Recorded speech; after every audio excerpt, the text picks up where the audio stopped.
Now let me ask you, have you ever been in a situation where you had to negotiate in English? Maybe about salary, a project deadline, or a business deal, and you weren't sure how to say things politely but firmly? Negotiation is not about fighting or arguing. It's about finding solutions that work for both sides. And today, I'll show you how to use the right words, tone, and confidence to negotiate professionally in English. By the end of this episode, you'll know how to start a negotiation politely, make offers and counteroffers, agree and disagree diplomatically, reach a win-win solution. Why negotiation skills matter. In business and in life, you negotiate every day. With your boss about salary, working hours, promotions. With your team about deadlines, responsibilities. With clients about prices, contracts, services. Even at home about where to go for dinner. Strong negotiation skills show confidence, leadership, and professionalism. And when you do it in English, you open doors to international opportunities. Structure of a professional negotiation. Opening, greetings, and setting the purpose. Discussion, sharing needs, offers, and concerns. Bargaining, making compromises and counteroffers. Agreement, confirming the decision and next steps. Let's go through each stage with useful phrases. 1. Opening a negotiation. Examples. Good morning. Thank you for meeting with me today. The purpose of today's discussion is to find an agreement on. I appreciate your time. Let's see how we can work together. Always start with a positive and respectful tone. 2. Making offers. Phrases. We can offer you a discount of 10%. Our proposal is to extend the deadline by 1 week. What we suggest is, be clear and specific. 3. Responding to offers. Agreeing. That sounds fair to me. I think we can work with that. We're happy to accept your proposal. Disagreeing politely. I understand your point, but unfortunately that won't work for us. I see where you're coming from, but we had something different in mind. I'm afraid we can't agree to those terms. 4. Bargaining and compromise. Useful phrases. What if we meet halfway? Would you consider a 5% discount instead? If you can extend the deadline, we can increase the order. Let's try to find a solution that works for both of us. This stage is about flexibility and creativity. 5. Reaching agreement. Examples. So we agree to deliver the project by the 15th, with an additional payment of 10%. Great, let's finalize this and put it in writing. Thank you, I'm glad we could reach an agreement today. Always confirm the details clearly before ending. Exercise 1. Salary negotiation roleplay. Let's practice together. Imagine you're negotiating your salary. Boss. We're offering you $2,500 per month. Your turn. Say politely that you want more. For example, thank you for the offer. Based on my experience, I was hoping for something closer to $3,000. Boss, $3,000 is too high for us. Your turn. Suggest a compromise. I understand. What if we agree on $2,800 and additional training opportunities? Boss, that sounds reasonable. You, great, I'm happy we could reach an agreement. C. Polite, professional, and effective. Exercise 2. Write 3 sentences. Now it's your turn.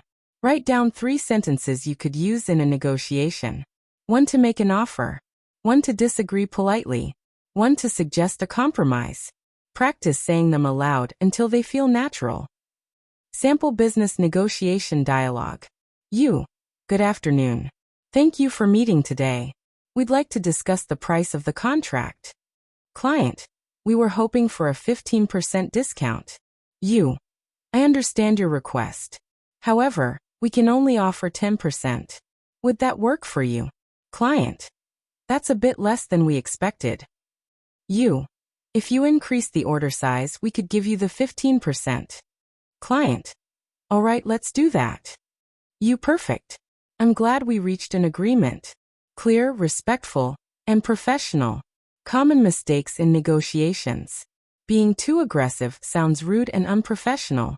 Saying only yes, you lose opportunities by not negotiating. Not preparing. Always know your limits before the discussion. Using unclear language, be specific about numbers and conditions. Tips for confident negotiations. Prepare in advance, know your goals, limits, and alternatives. Stay calm. Negotiation is about solutions, not arguments. Use polite tone. Respect builds trust. Listen carefully, understand the other side's needs. Practice role plays so phrases come naturally. Final reflection for Part 7. Today we learned how to open a negotiation politely, make offers and counteroffers, agree and disagree diplomatically, reach a win-win solution, avoid common mistakes and sound professional. Remember, negotiation is not about winning or losing. It's about collaboration. The more you practice polite negotiation phrases, the more confident and successful you'll become. Hello, my friends, and welcome back to Rise and Learn English. Let me ask you, have you ever had to give a presentation in English, maybe at work, in school, or online, and felt nervous, worried about forgetting your words, or afraid your English wasn't good enough? You are not alone. Many professionals around the world face this challenge. But here's the good news. A great presentation is not about perfect English. It's about clear structure, confidence, and connection with your audience. Today, I'll show you step by step how to prepare, deliver, and end presentations in English with confidence. We'll learn useful phrases, practice with examples, and build your presentation toolkit. Why presentation skills matter. In the workplace, presentations show your leadership, communication, and expertise. Presentations to colleagues share progress, updates, or ideas. Presentations to managers show results and solutions. Presentations to clients build trust and sell products. If you can give a strong presentation in English, you immediately stand out as a confident professional. Structure of a strong presentation. Every good presentation has 3 main parts. Introduction, greet, introduce yourself, and explain the topic. Body, explain key points with examples. Conclusion, summarize and end confidently. Let's look at useful phrases for each stage. 1. Starting a presentation. Examples. Good morning, everyone. Thank you for being here today. My name is your name, and I'm here to talk about. The purpose of this presentation is to. Today I'll cover 3 main points. First, second, and finally. A clear opening makes your audience trust you immediately. 2. Explaining key points. Phrases for moving through ideas. First of all. Next, let's look at. Now let's move on to. Finally, I'd like to. Giving examples.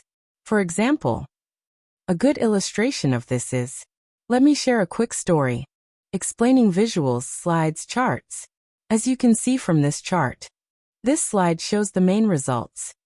The graph here illustrates. 3. Ending a presentation. Examples. To summarize, we discussed. In conclusion, I'd like to emphasize. Thank you for your attention. I'd be happy to answer any questions. That brings me to the end of my presentation. Thank you. A confident ending makes people remember you. Exercise 1. Practice mini presentation. Let's practice together. Imagine your topic is the benefits of teamwork. You could say, good afternoon, everyone. Today, I'll talk about the benefits of teamwork. First, teamwork increases creativity. Next, it helps people learn from each other. Finally, it improves efficiency. To summarize, teamwork is not just helpful, it's essential for success. Thank you. Short, clear, and powerful. Try saying it aloud with me. Exercise 2. Your own topic. Now it's your turn. Choose a simple topic you know well. Maybe your job, a hobby, or a favorite product. Write 1 sentence for your introduction. Write 3 points for the body. Write 1 strong conclusion. Practice speaking it aloud slowly, like a real presentation. Sample presentation dialogue. You. Good morning, everyone. My name is Sarah, and I'd like to present the results of our customer survey. First, I'll talk about the positive feedback. Next, I'll share the main challenges. Finally, I'll suggest solutions. Colleague. Sounds good. You. As you can see from this chart, 80% of customers are satisfied with our service. However, many asked for faster delivery. To summarize, our service is strong, but improving delivery will make it even better. Thank you for your attention. Simple, clear, professional. Common presentation mistakes. Reading slides word for word. Slides are for highlights, not for reading. Speaking too fast. Nervous speakers rush. Slow down and breathe. Using too much difficult vocabulary. Keep it simple and clear. Forgetting to look at the audience. Eye contact builds connection. No conclusion. Always end with a strong closing line. Tips for confident presentations. Practice out loud, not just in your head. Record yourself, watch and improve. Time yourself, keep it short and focused. Smile and breathe, helps calm nerves. Use notes. Professional speakers also use notes. Today we learned the structure of a strong presentation. Useful phrases for starting, explaining, and ending. How to use examples and visuals. A mini practice presentation. Mistakes to avoid and tips to improve. Remember, people don't expect you to speak perfect English. They just want to understand your ideas clearly. If you speak slowly, clearly, and with confidence, your presentation will be a success. Here's a quick question. Do you ever feel nervous answering phone calls in English? Or maybe when you're on Zoom you worry, what if I don't understand? What if my English sounds strange? Don't worry, you're not alone. Speaking on the phone or online is more difficult than face-to-face because you can't always see facial expressions or body language. But today, I'll teach you how to answer calls, leave messages, and communicate clearly on Zoom or Teams. By the end of this lesson, you'll feel much more confident handling professional calls in English. Why telephone and online skills matter. In today's workplace, we talk to clients over the phone. We attend meetings online. We work with international teams across time zones. If you can handle calls and online meetings smoothly, people will see you as professional, reliable, and confident. Telephone communication in English. 1. Answering the phone. Examples. Good morning, this is your name speaking. How can I help you? Hello, company name, your name speaking. Thank you for calling company. How may I assist you? Always sound polite and clear. 2. Asking for clarification. If you don't understand, sorry, could you repeat that please? Would you mind speaking a little more slowly? Just to confirm, you said the meeting is on Thursday, correct? It's better to ask than to guess. 3. Leaving a message. Examples. Could I leave a message for Mr. Smith? Please ask her to call me back at number. Can you let him know I'll be available after 3 p.m.? Short and clear is best. 4. Ending a call politely. Examples. Thank you for your time. Have a great day. I'll send you an email to confirm. Goodbye. It was nice speaking with you. Talk to you soon. Online communication. Zoom, Teams, Skype. 1. Starting an online meeting. Examples. Hi everyone, can you hear me clearly? Good afternoon. Thank you for joining today's call. Let's wait a moment until everyone has joined. 2. Technical phrases. You're on mute. Could you please turn on your camera? The connection is a little unstable. Can you repeat that? Let me share my screen. These phrases are used every day in online meetings. 3. Participating online. Examples. I'd like to add something to that point. Sorry to interrupt. May I ask a question? I agree with what Sarah said earlier. Always keep it polite and professional. 4. Ending an online meeting. Examples. Thank you all for joining today. That's all for now. Let's follow up by email after this call. Have a great day, everyone. Exercise 1. Telephone role play. Let's practice a call together. You. Good morning, this is your name speaking. How can I help you? Me caller. Hello, I'd like to speak with Mr. Johnson. Your turn. Say, I'm afraid he's not available right now. Would you like to leave a message? Me caller. Yes, please ask him to call me back this afternoon. Your turn. Repeat and confirm the message. Exercise 2. Online meeting role play. Now let's try an online example. You. Hi everyone, can you hear me clearly? Colleague. Yes, we can. You. Great, let's get started. Today we'll discuss the new project timeline. Colleague. Sorry, you're on mute. Your turn. Say, oh thank you. Can you hear me now? See. Simple but professional. Sample dialogue phone. Receptionist, you hello. Thank you for calling Bright Solutions. This is Maria speaking. How can I help you? Caller. I'd like to speak with Mr. Brown, please. You. I'm afraid he's in a meeting right now. Can I take a message? Caller. Yes, please ask him to call me at 555-1234. You. Of course, I'll let him know. Thank you for calling. Goodbye. Professional, clear, polite. Common mistakes in telephone/online English. Speaking too fast, slow down. The line may not be clear. Not confirming details, always repeat numbers, dates, times. Forgetting polite greetings and closings, professional tone matters. Staying on mute accidentally, always check your microphone. Tips for confidence. Write down key phrases before a call. Smile while speaking, it makes your voice sound friendly. Listen carefully and confirm important details. Practice online phrases until they become natural. Record mock calls with a friend for practice. Today you learned how to answer calls professionally.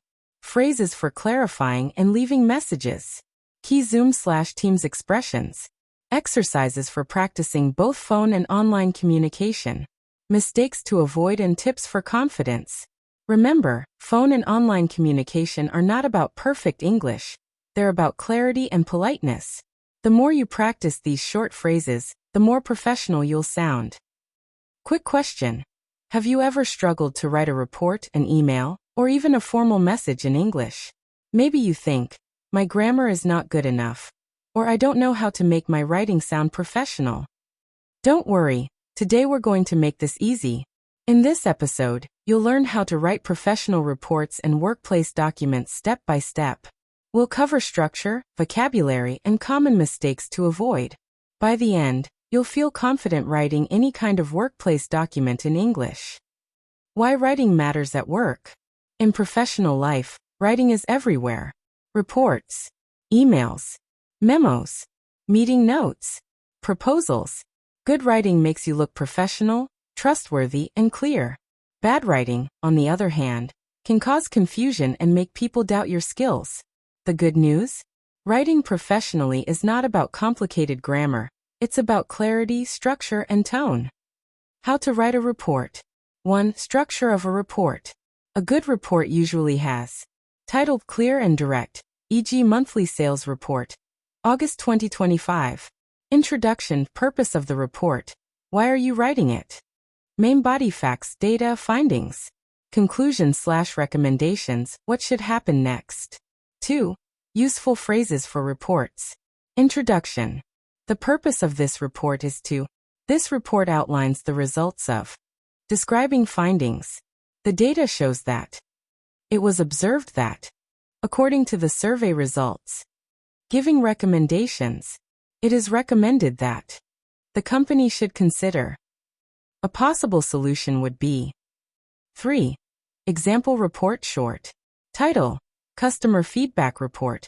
August 2025. Introduction. The purpose of this report is to summarize customer feedback for August 2025. Main body. 75% of customers were satisfied with our service. The most common complaint was slow response time. Customers suggested more live chat support. Conclusion/recommendations. It is recommended that the company increase customer service staff and introduce a live chat option. Simple, clear, professional. Professional documents beyond reports. 1. Memos. Short messages inside a company. Example. Subject. Meeting rescheduled. The project meeting originally planned for Wednesday has been moved to Friday at 2 p.m. 2. Formal emails. Structure. Greeting, dear Mr. Smith. Opening line, I am writing to inform you. Main message clear and simple. Closing, best regards, your name. Always use polite tone. 3. Proposals. Longer documents suggesting a plan. Example. This proposal aims to improve customer service by introducing a live chat system. The expected benefits include faster response times and higher customer satisfaction.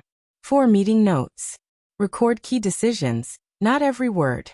Example. Meeting date. September 1st, 2025. Main points. Budget approved for new project. Deadline set for October 15th. Next meeting, September 10th. Exercise 1. Rewrite informal to formal. Informal email. Hi boss, I can't come to the meeting tomorrow. Can we move it? Formal version. Dear Mr. Davis, I regret to inform you that I will not be able to attend tomorrow's meeting. Could we reschedule it for a later date? Best regards, your name. Notice the difference? Professional, polite, clear. Exercise 2. Write a short report. Now let's practice. Imagine your team completed a project. Write a short report with title, purpose, key result, recommendation. Pause here, think, and create your own 4 to 5 line report. Common mistakes in professional writing. Using slang or casual words. Hey, gonna, wanna. Writing too long and complicated sentences. Not checking spelling and grammar. Forgetting polite closings. Best regards. Sincerely. Tips for better writing. Keep sentences short and clear. Use headings and bullet points. Read aloud before sending. It helps catch mistakes. Save templates of reports and emails you can reuse. Learn professional vocabulary by reading reports online. Today you learned how to structure reports, title, intro, body, conclusion. Phrases for professional writing. Examples of reports, memos, emails, proposals, and meeting notes. Common mistakes to avoid. Tips for clear and confident writing. Remember, professional writing is about clarity, not complexity. The simpler and more direct your English, the more professional you'll sound. We've reached the final part of our series on English for work and career success. Over the past episodes, we learned how to introduce ourselves, succeed in interviews, write professional emails, participate in meetings, give presentations, negotiate, handle calls, and write reports. But here's the big question. How do you keep improving after this series? That's exactly what today's episode is about. We'll create a long-term English plan for your career success. By the end, you'll know how to practice daily, expand your vocabulary, and stay motivated for years to come. Why a long-term plan matters. Learning English is not a one-time task, it's a lifelong journey. Without a plan, it's easy to lose motivation. With a plan, you grow step by step, and your confidence never stops increasing. Think of English as a career investment. Every word you learn today is like money saved in the bank. It will pay you back in opportunities. Step 1. Daily routine for workplace English. Even 15 to 30 minutes per day is enough. Morning. Listen to an English podcast or news while commuting. Workday. Write short notes, emails, or meeting points in English. Evening. Spend 10 minutes reading a business article or report. Before bed. Think in English. Review your day or plan tomorrow. Small habits, every day equals big results over time. Step 2. Weekly practice. Monday. Learn 5 to 10 new professional words. Tuesday. Practice writing a short report or email. Wednesday. Watch a business-related video or TED Talk. Thursday. Role-play a meeting or call with a friend. Friday. Review your week's progress.